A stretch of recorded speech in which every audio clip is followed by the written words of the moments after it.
Stango versus CakeAssault. These two frenemies have now played in 12 official bracket sets against each other, but until Evo, Stango had not won a single one of them. But with his second place finish at Evo and first at Supernova, Stango is looking to rewrite this narrative. That's why today I'm going to take you through the entire history of this head-to-head and show you how Stango was able to overcome the 0-10 stat line and lift his first trophy. Save for the world, who am I?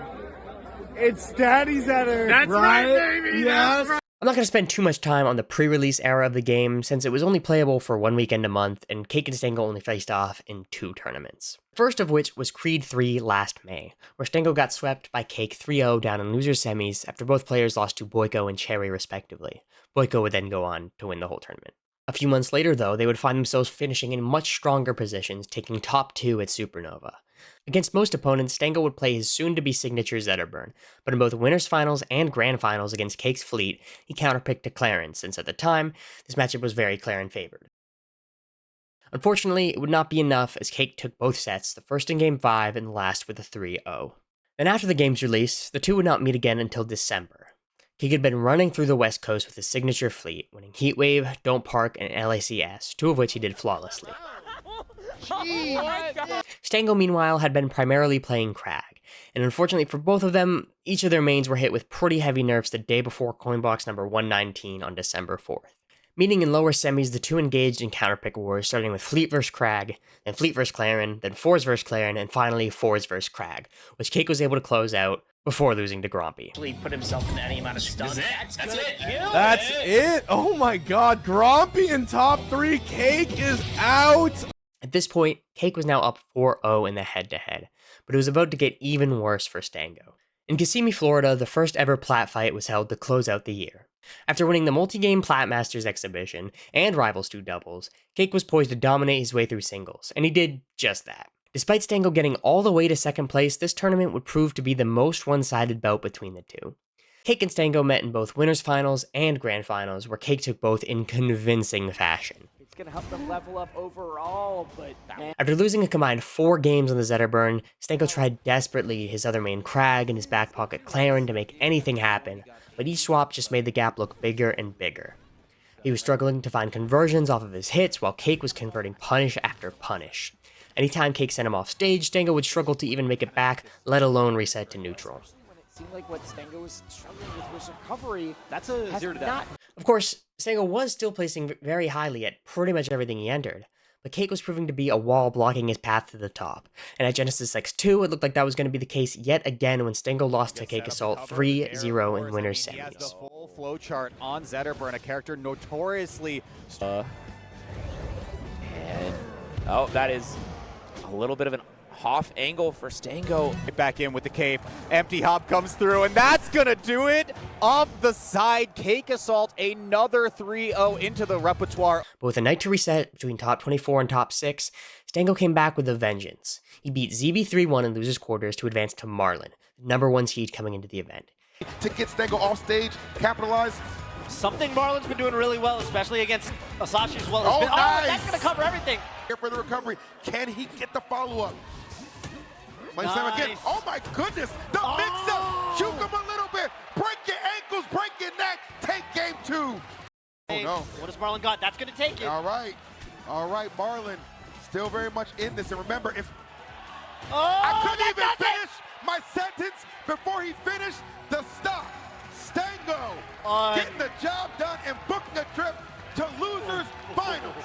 Stango completely dismantled him with an unprecedented 3-0, which put him right back up against Cake in losers finals. The momentum swing. Oh, goes super high right there. Maybe trying to mix up CakeAssault and Cake. Oh my, from Stango. Oh, but the CC! Oh, Combustion! Wow. Cake took games 1 and 2 to put Stango on the precipice of losing 12 games in a row to him, but there was something already different in this set. Compared to the one-sided affair that was Plat Fight, Stango was truly going toe-to-toe with Cake. This was an electric set, with both players just taking turns blowing each other up with insane advantage states that previously Stango would struggle to find. Oh, that's going to do it for the first time. While he wasn't able to secure the victory, Stango managed to make it all the way to last stock game 5 before Cake finally closed it out. We've seen him make comebacks before. Does he have one more enemy? He's got to start with one stock, and there it is. He knew he needed 2 weak forward airs to get the strong throw. But okay, hang on. We got an opportunity right now off the parry. What do we got here? We got the ignited forward throw to get Cake off stage. We got an opportunity. Oh, he missed it. Doesn't matter. He got too cute with the baby dashes, EE. Yeah. Oh, no. No KO yet. Okay, tried to. Oh, caught the. He lives. The is where tournament life on the line. The clone doesn't get the stock.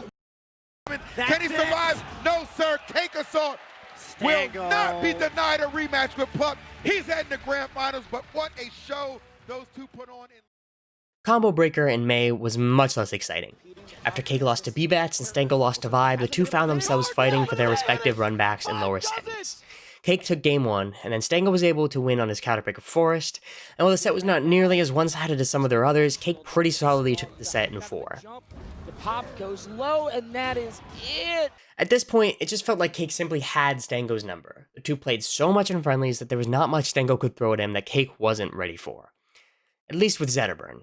Next, we were back to Florida for CEO, which would be interesting for an entirely new reason, and I don't mean Sofilo taking the whole thing. After a while of basically only playing Zetter, Stango was now dual maining Zetter and Crag depending on the matchup. But when the Beetle was facing an 0-2 deficit against Cake's Forsburn, it wasn't the tried and true Zetterburn that he pulled out, nor the tertiary Clarin, but the most recent, at the time, addition to the roster, Olympia. This was the first time Stango pulled out Olympia at a major, and while the inexperience certainly showed itself, Stango took games 3 and 4 to once again find himself getting to game 5 of a potential reverse sweep, and once again, falling short. Well, fast falling short. Oh, come on, not like this. His play on the Olympia indicated he didn't quite have a good grasp on the character's strengths. He wasn't trying to abuse her fast options and insane burst speed to force engagements. Instead, he was playing passively and waiting for his moments to strike, which kinda worked out, but was not as effective as it could have been. Still though, the Olympia pick showed a lot of promise. She's got a great matchup into Forsburn with insane scrapping ability, some of the best punish in the game, and a recovery that has enough mix-ups to make it difficult for Forsburn to punish, if you know what you're doing. With a little bit more time in the oven, the Rat could be the answer. And that brings us all the way to Evo. After the Zetter nerf, Stango was now alternating between Crag and Olympia, but down in sets 10 and 0 when he faced Cake in yet another lower finals for a chance to play Plup. Stango was all in on the Olympia. Here's a good chance to lock it in. Can we get the edge guard on the CakeAssault? The dash attack gets teched off the ops attack there. Down air, and it's enough. Stango's able to get game 1. Trying to fight out a disadvantage. CakeAssault fighting with dear life, heart on the line. Gets knocked down. That is it. That's going to take it. Stango gets the 1. I don't care if you've got 10 in a row. I can finally put 1 on the board. Stango's phenomenal punish that he was known for had fully transferred over to the new main. Compared to what he displayed at CEO, he was much more aggressive, using Olympia's movement not to keep his distance, but to mix up how he went in. The Olympia's has made the biggest difference in so many of these before. With the evolution of his game plan and a new main well under his belt, Stango finally beat Cake, taking the set 3-1. Then he lost to Plup in Grands. Luckily, the very next weekend was Supernova, and while it was Rival's largest event yet, Plup would not be in attendance, making it the perfect opportunity for Stango to win his first major. Cake and Stango would meet in winners finals, where Stango took down Cake in an even more dominant fashion than Evo with a clean 3-0. The tipper hitbox, choosing to prioritize breaking the crisper like Olympia could start popping up for follow-ups on They're Rock. within 10% on this last stock.